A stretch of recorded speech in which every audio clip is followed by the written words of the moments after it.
Panganjali. Om Swastiastu. Kami dari kelompok 2 akan menjelaskan materi mengenai perkembangan kerajaan Islam yang berada di Pulau Jawa, Sulawesi, dan Kalimantan. Sebelum itu, mau izinkan kami memperkenalkan diri kami masing-masing. Dimulai dari Giri. Perkenalkan, nama saya Tuna Permatariani, absen 35. Sedangkan nama saya Madia Anita Hari, absen 25. Perkenalkan, nama saya Didi Bentuk.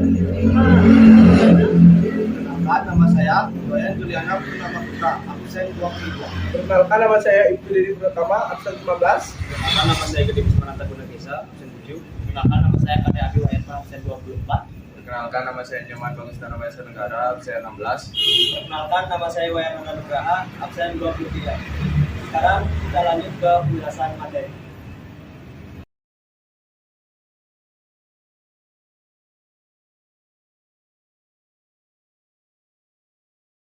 Pertama yang kami jelaskan merupakan kerajaan Demak yang berada di Pulau Jawa. Kerajaan Demak atau Kesultanan Demak merupakan kerajaan Islam pertama di Jawa. Kerajaan yang berdiri pada awal abad ke-16 ini didirikan oleh Raden Patah dan mencapai masa kejayaan di bawah kepemimpinan Sultan Trenggono. Kerajaan Demak terletak di daerah Demak, Jawa Tengah. Pada awalnya, Demak merupakan wilayah kadipaten yang tunduk pada kekuasaan Majapahit. Kerajaan Demak menjadi pusat penyebaran agama Islam di bawah kepemimpinan Raden Patah. Dengan adanya peran sentral Wali Songo, periode kepemimpinan Raden Patah adalah fase awal semakin berkembangnya ajaran Islam di Jawa.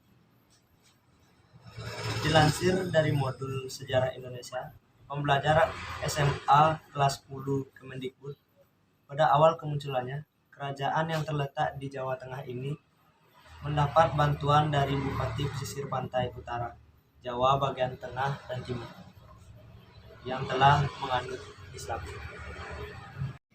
Kerajaan Demak pernah berada di masa kejayaan tertinggi dan menjadi bukti keberadaan membawa pengaruh yang sangat besar. Letak kerajaan berada di kawasan strategis sehingga mampu memiliki 2 pelabuhan yang besar yang dapat mendorong perekonomian. Pemerintah Raden Patah kemudian diteruskan oleh Pati Yunus yang berkuasa dari tahun 1518 hingga 1521. Namun, kerajaan Demak mencapai puncak kejayaan pada masa pemerintah Sultan Trenggono pada tahun 1521 hingga 1546.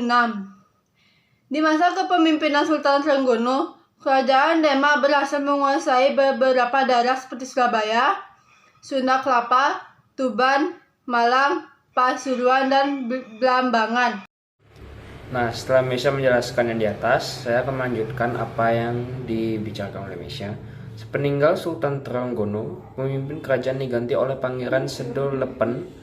Akan tetapi, konflik yang memperebutkan wilayah kekuasaan muncul, sehingga membuat kerajaan melemah oleh masalah internal antar keluarga kerajaan. Pemerintah kerajaan Demak berakhir pada masa pemerintahannya Arya Penanggang. Setelah kerajaan Demak dipindah ke Pajang pada tahun 1586, kerajaan Demak benar-benar runtuh. Peninggalan sejarah yang ditinggalkan oleh kerajaan Demak adalah Pintu Beledak, Masjid Agung Demak, Makam Sunan Kalijaga. Kerajaan Banjar. Kerajaan Banjar atau disebut juga Kesultanan Banjar merupakan salah satu kerajaan Islam di Nusantara. Sejarah kerajaan Banjar diawali dengan perebutan tanah antara anggota kerajaan negara Daha. Kerajaan Banjar merupakan kelanjutan dari kerajaan negara Daha yang kala itu sebagian besar masyarakatnya menganut Hindu. Secara geografis, kerajaan Banjar berada di Kalimantan Selatan dengan luas wilayah yang membentang dari Tanjung Sambar hingga Tanjung Aru. Selama berdiri, pusat pemerintahan Sultanan Banjar sempat beberapa kali berpindah. Pusat pemerintahan atau ibu kota Kesultanan Banjar terakhir berada di Kayu Tangi atau yang kini disebut Martapura. Berikut sejarah singkat masa kerajaan dan peninggalan kerajaan Banjar. Kesultanan Banjar dapat dikatakan sebagai penerus kerajaan berbicara Hindu di Kalimantan, yaitu negara Daha, Kuripan atau Amuntai, Gagelang, Budak Sategai, dan Pandan Aru. Sejarah kerajaan Banjar pun tidak lepas dari negara Daha, kerajaan Hindu yang pernah berkuasa saat itu. Raja negara Daha, Raden Sukarama, mewariskan tahta kerajaan kepada cucunya, Raden Samudra. Namun anak Raden Sukarama, Pangeran Tumenggung, merebut tahta hingga memaksa Raden Samudra melarikan diri dan bersembunyi di daerah hilir sungai Barito karena nyawanya terancam. Dalam pelariannya, Raden Samudra membentuk kesepakatan dengan komunitas Melayu. Komunitas Melayu mau menjadi pelindung dan membantu Raden Samudra merebut kembali tahtanya, asalkan mereka tidak perlu membayar upeti kepada negara Daha. Untuk merebut kembali tahtanya, Raden Samudra meminta bantuan kerajaan Demak. Sultan Demak setuju dengan permintaan tersebut, asalkan Raden Samudra dan pengikutnya mau memeluk Islam. Setelah sepakat, penyerangan dilakukan dan Raden Samudra berhasil merebut tahtanya kembali. Penjelasan dari Sari. Pada 1526, Raden Samudra memindahkan rakyat negara Daha ke Kuin, Banjarmasin, sebagai pusat pemerintahan dan mengukuhkan dirinya sebagai penguasa Kesultanan Banjar dengan gelar Sultan Suryansyah. Setelah Sultan Suryansyah wafat pada 1545, tahta kerajaan kemudian diambil alih oleh Sultan Rahmatullah yang berkuasa antara 1545 sampai dengan 1570 Masehi. Sistem pemerintahan Kesultanan Banjar masih mengikuti pendahulunya, negara Daha. Jabatan raja diturunkan pada keturunannya atau pewaris yang sah, sedangkan jabatan tertinggi setelah raja adalah Perdana Menteri yang bergelar Mangkubumi. Melihat sejarahnya, pengaruh agama Islam oleh Khatib Dayan dari Kesultanan Demak di Banjar menjadi sangat dominan. Hal ini terbukti dari peninggalan Kesultanan Banjar berupa masjid yang memiliki ragam arsitektur menyerupai Masjid Agung Demak. Selanjutnya ada kerajaan Goa Talu. Kerajaan Goa Talu adalah kerajaan gabungan dari kerajaan Goa serta kerajaan Talu yang dimiliki oleh dua bersaudara.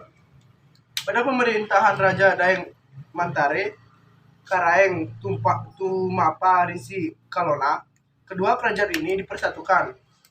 Goa dan Talu bersatu atas dasar kesepakatan sehingga rakyatnya tidak memihak siapapun, namun memiliki dua raja yang masing-masing punya wilayah kekuasaan. Di akhir abad ke-16, Sultan Alauddin menjadi raja pertama yang memeluk Islam di kerajaan Goa Talu. Ini sekaligus penanda kerajaan Goa Talu menjadi kesultanan. Pertumbuhan Islam di Goa semakin pesat.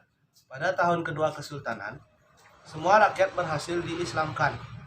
Kerajaan Goa Talu mencapai puncak kejayaannya saat berada di bawah pimpinan Sultan Hasanuddin pada 1653 sampai dengan 1669. Raja Goa ke-16 yang juga bergelar pahlawan nasional ini berhasil memajukan pendidikan dan kebudayaan Goa Talu. Sosok Sultan Hasanuddin yang berjuluk Ayam Jantan dari timur ini dikenal tidak mudah terpengaruh oleh asing.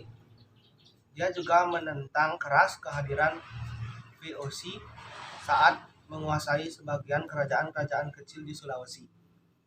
Pada masa keemasan kerajaan Goa Talu, wilayah ini pernah menjadi pusat perdagangan terbesar di Indonesia bagian timur. Ada banyak saudagar muslim dari berbagai wilayah yang datang ke Goa dengan tujuan untuk berdagang. Baik, saya akan melanjutkannya. Kerajaan Goa Talu juga bersifat maritim karena sebagian besar masyarakat berprofesi sebagai nelayan. Berdirinya kerajaan ini bermula dari bersatunya dari kedua kerajaan berbeda di Sulawesi, yaitu Goa dan Kerajaan Talu. Bersatunya kedua kerajaan ini kemudian menjadi cikal bakal Kerajaan Makassar. Melansir dari repositori UIN Alauddin Makassar berjudul Politik Islamisasi Kerajaan Goa Talu terhadap tiga kerajaan Telupokoe pada abad 17 tahun 2016. Disebutkan bahwa awal mula berdirinya kerajaan Goa Talu ini terjadi pada abad ke-14 Masehi. tepatnya pada tahun 1460. Kala itu, kerajaan Goa berhasil menaklukkan kerajaan Talo di bawah pemerintahan Raja Goa ke-14, yakni Karaeng Matadre. Karaeng menguntungi rumah Parisi Kalona. Adapun saat itu, kerajaan Talo dipimpin oleh Samaran Luka Tuni Labu Sri Suriwa yang merupakan Raja Talo yang kedua setelah penaklukan itu.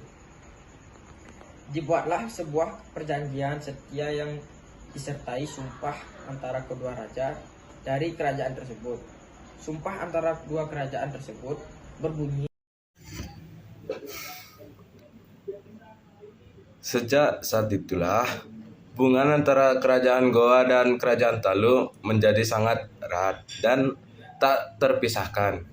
Bahkan ada ungkapan yang menggambarkan hubungan antara dua kerajaan tersebut dengan sebutan Sereji Ata dan Naruang Karaeng. Oke. Yang artinya satu rakyat, dua raja.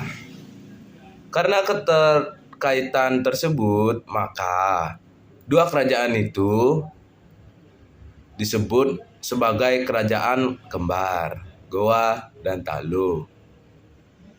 Selanjutnya, mereka akan bersatu menjadi kerajaan Makassar. Dalam struktur kekuasaan kerajaan kembar tersebut, Raja Goa bertindak sebagai raja, sedangkan Raja Talo bertindak sebagai Mangku Bumi. Sering perkembangannya waktu, kerajaan Goa Talo pun menjadi salah satu kerajaan terbesar di wilayah Indonesia Timur, di Sulawesi Selatan. Kerajaan ini merupakan kerajaan kedua setelah kerajaan Luwu. Peninggalan sejarah yang ada dalam kerajaan Goa Talo ada 3, yaitu Balalompua, Benteng Sumba Opu, dan Benteng Rotterdam. Sekian, terima kasih.